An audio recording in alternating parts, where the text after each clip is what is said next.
I'm Dr. John Kuhn from New Image Bariatric Surgical Associates, and you're watching the Weight Loss Surgery Channel.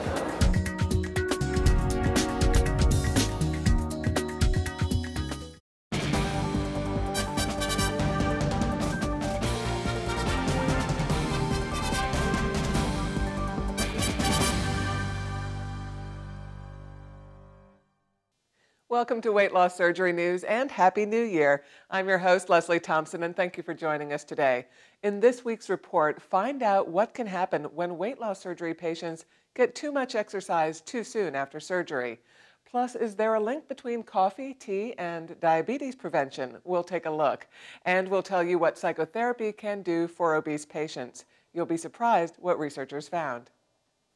But first, the increase in obesity means a rise in bariatric surgeries for 2010, with more diabetic and teenage patients going under the knife. That's according to the editors at the Consumer Guide to Bariatric Surgery, who recently assembled their list of the top 10 trends in weight loss surgery they foresee in 2010. Among their other predictions, they believe the total number of weight loss surgeries in 2009 may be more than 2008, but not by much due to the shaky economy this past year. The number of surgeons performing incision-free bariatric surgeries, such as the transoral gastroplasty procedure, will also increase. Cosmetic surgery procedures such as the corset trunkplasty will help bariatric patients achieve a better figure after they lose their weight. The new procedure can eliminate loose skin right above the belly button, providing women with an hourglass figure and ridding male patients of love handles. And single-incision gastric banding procedures will increase. More surgeons are expected to use a technique for gastric banding that requires only one 8-centimeter incision rather than 4 or 5. This means the patients will heal more quickly and experience less scarring. Now, time will tell whether these and other predictions actually come to pass in the new year. Next in the news, a study shows that new weight loss surgery patients may be at risk for a hernia if they do too much exercise too soon. It's common for people who have just had weight loss surgery to be motivated to work out so they can burn fat even faster. But some bariatric specialists are seeing an increase in hernias because patients are overdoing their workouts.